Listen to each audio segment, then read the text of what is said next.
बालिका को भी समझ में आ जाए। Probability of x is greater than t, वापस repeat, memory law property of for exponential distribution. Question ये है, क्या क्वेश्चन ये है कि prove that x is greater than t, probability x is greater than t is equal to probability x is greater than s plus t upon x is greater than s। Answer लिख रहे हैं हम इसका, for exponential distribution the probability density function is given by fx equal to lambda e raised to the power minus lambda x. X is greater than 0. Now we find probability of x is greater than t. This term is, इसको हम क्या लिखेंगे, greater than t, तो lower limit तो होगी t और upper limit क्या हो जाएगी, इन्फिनिटी।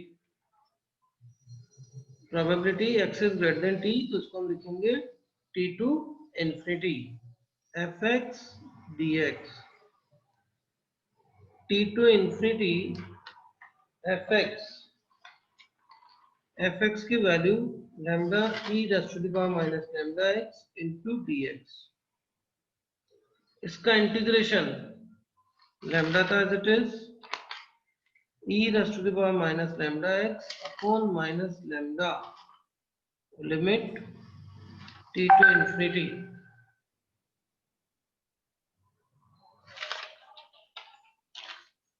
ये lambda and lambda cancel, first limit minus sign बाहर, e raise to the power minus infinity minus e raise to the power minus lambda t,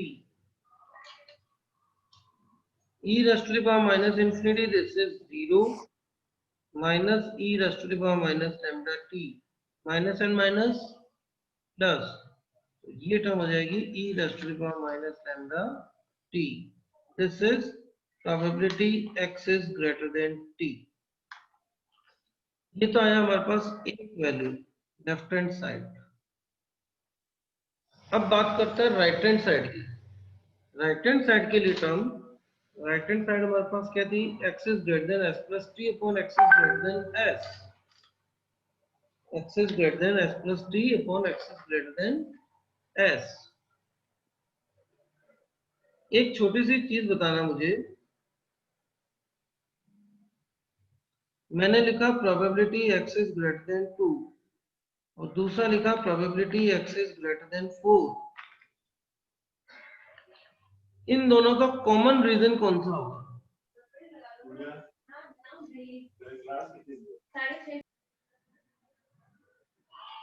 next term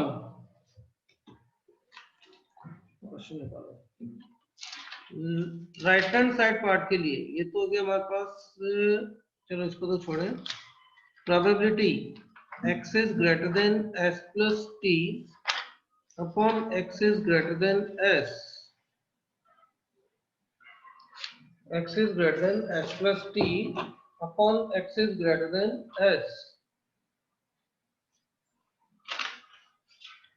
probability a upon b, ये किसका formula होता है? Probability a upon b, this is the formula of,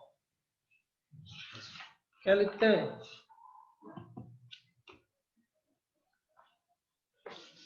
probability a upon b, इसका formula होता है probability a intersection b upon probability of b। ये formula होता है a अपॉन b का।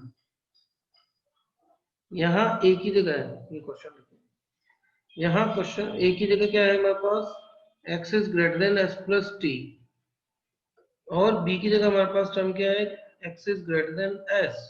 तो इसको हम क्या लिखेंगे, probability x is greater than s plus t intersection x is greater than s upon probability x is greater than s। इन दोनों में क्या चीज कॉमन होगी, s को अगर मैंने 2 मान लिया और t को मैंने 4 मान लिया या 2 मान लें, तो 2 प्लस 2 तो हो गया 4 और ये हो गया 2, x इज ग्रेटर देन 2 और x इज ग्रेटर देन 4,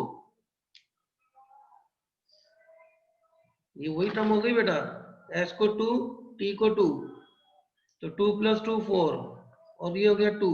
तो इन दोनों का इंटरसेक्शन कॉमन रीजन कौन सा बनेगा? 4 वाला बनेगा। तो इसका मतलब इसको हम क्या लिखेंगे? ये पूरी टर्म ये किसके इक्वल हो गई? x is greater than s plus t, और अपॉन में ये term as it is x is greater than s। इसका आंसर क्या लिखूंगा? x is greater than s plus T.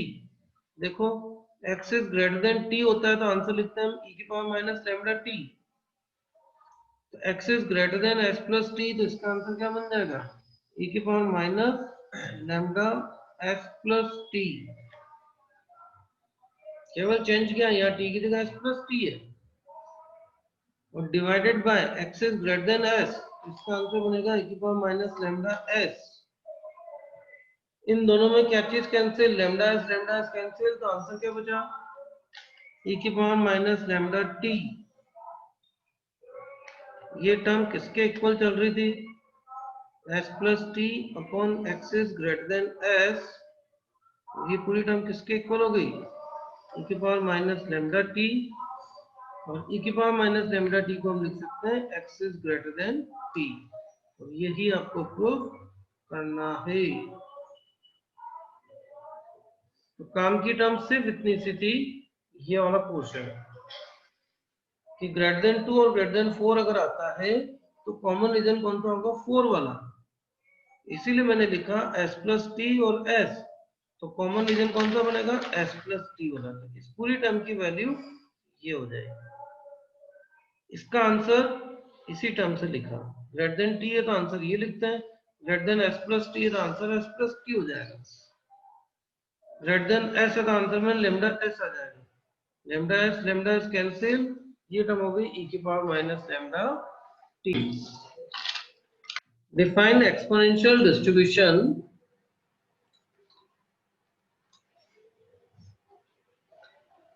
The time required to repair a machine is exponentially distributed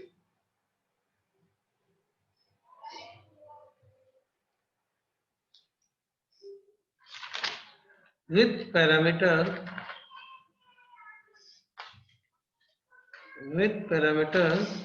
lambda equal to half.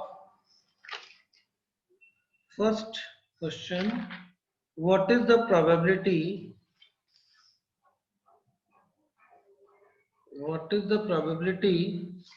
that repair time exceeds 2 hours? Second, what is the conditional probability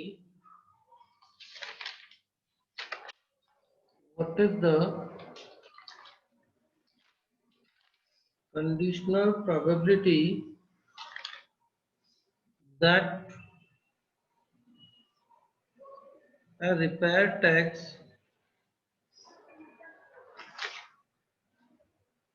at least 10 hours given that its duration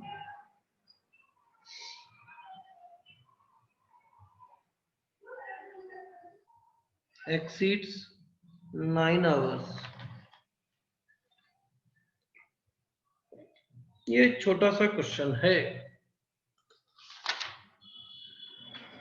पहले line है कि define exponential distribution, तो जो definition हमने कल दी थी वो लिखनी है। Time required to repair a machine is exponentially distributed, मतलब डिस्ट्रीब्यूशन कौन सा दिया हुआ है? एक्सपोनेंशियल।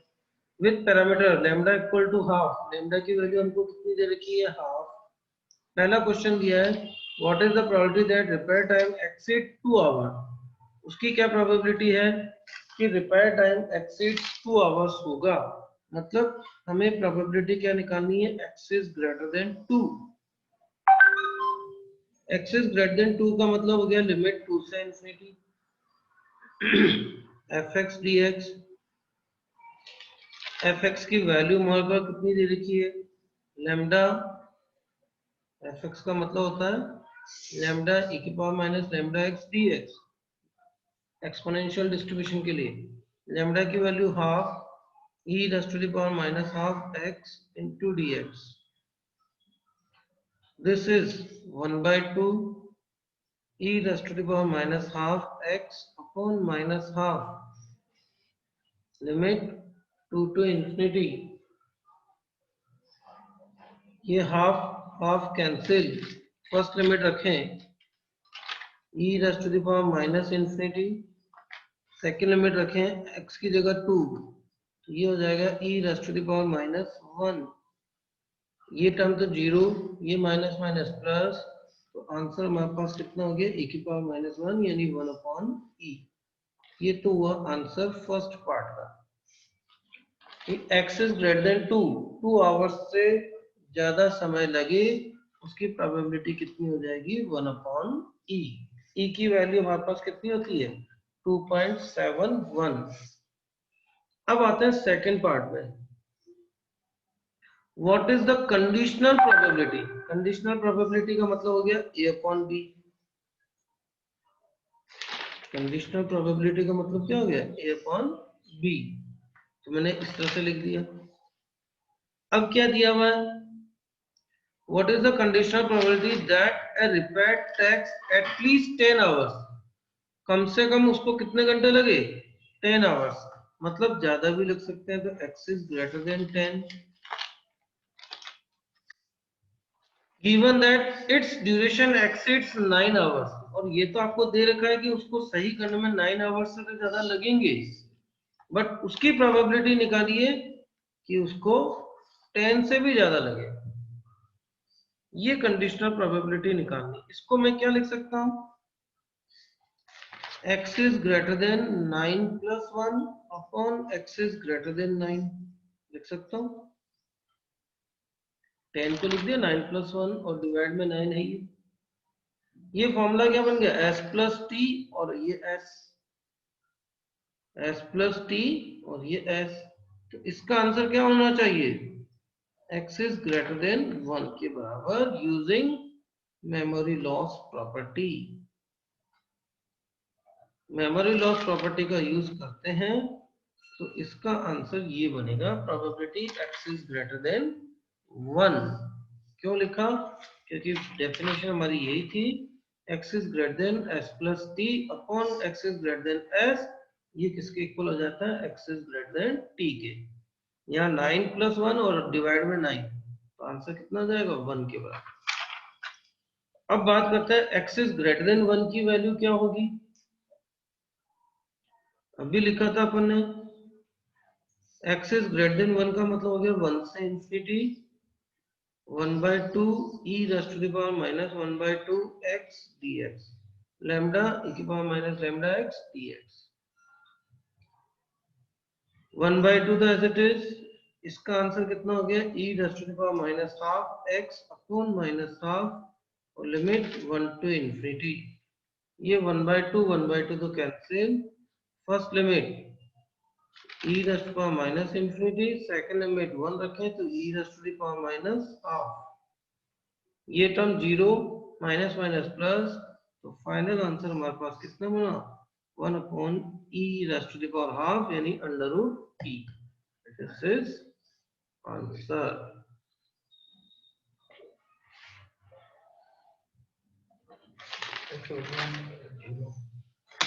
और कोई डाउट, तो इसको हम क्या लिखेंगे, ये हुआ probability of x equal to 3 के लिए। नेक्स्ट आता है probability of x equal to 4, तो इसका आंसर 25c4 और ऊपर टर्म हो जाएगी 5c4 इंटू 20c0। चारों डिफेक्टिव 5 में से और इसमें से कोई भी नहीं होगा, तो जीरो डिफेक्टिव का मतलब चारों आइटम इसमें से, 1 डिफेक्टिव का मतलब एक इसमें से 20, 3 इसमें से, 2 डिफेक्टिव तो 2 इसमें से, 2 इसमें से, 3 डिफेक्टिव 3 और 1, 4 डिफेक्टिव तो चारों इसमें से 0। ये तो आई हमारे पास सबकी प्रोबेबिलिटी। हमें क्या निकालना था? Expected value. एक्सपेक्टेड वैल्यू कहें या इसको मीन कहें, एक ही चीज है। एक्सपेक्टेड वैल्यू कहें या मीन कहें, एक ही चीज है। तो मीन के लिए फॉर्मूला क्या लिखेंगे? क्या लिखा था मीन के लिए formula? Summation P I into X I. Summation summation ही रहेगा। पी आई एक्स आई का मतलब probability of X equal to 0 into 0 plus probability of X equal to 1 into 1 plus probability of X equal to 2 into 2 plus probability of X equal to 3 into 3 plus probability of X equal to 4 into 4। ये solve करो और ये बनेगा आपका answer. X equal to 0, इसकी probability ये रही, value लिखनी केवल, इसको सॉल्व करना है। इसको सॉल्व आप कैलसी से कर सकते हो, 20c4 सीधा फॉर्मूला अप्लाई करो, आंसर मिलता है। x इक्वल टू 1, इसकी वैल्यू यहाँ लिखो, into 1, x equal to 2 into 2, ये formula P I into X I. x equal to 1 into 1, x equal to 2 into 2, x equal to 3 into 3 और x equal to 4 into 4। सबकी value रख दें और value रखने के बाद इसको सॉल्व करोगे तो ये आपका आंसर।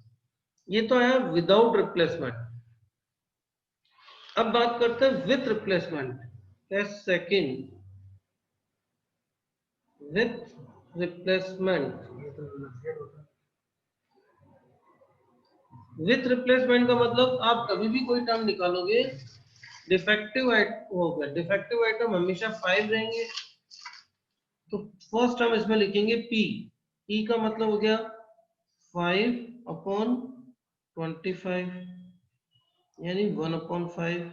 डिफेक्टिव आइटम आने की प्रोबेबिलिटी कितनी होगी? टोटल आइटम 25, उसमें से 5 डिफेक्टिव, तो उसकी प्रोबेबिलिटी कितनी हो जाएगी? 1/5।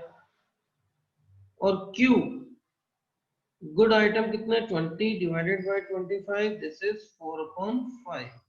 इसमें हम लगाएंगे binomial distribution.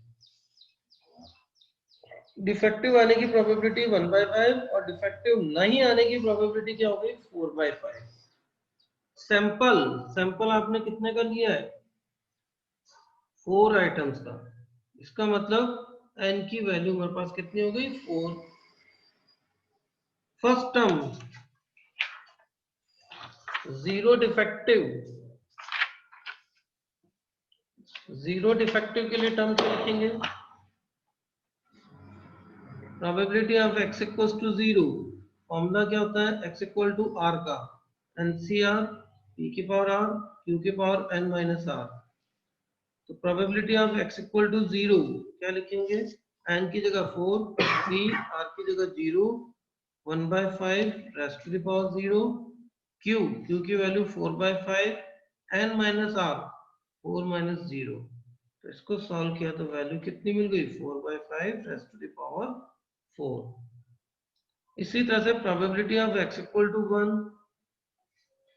4c1 1/5 4/5 raised to the power 3।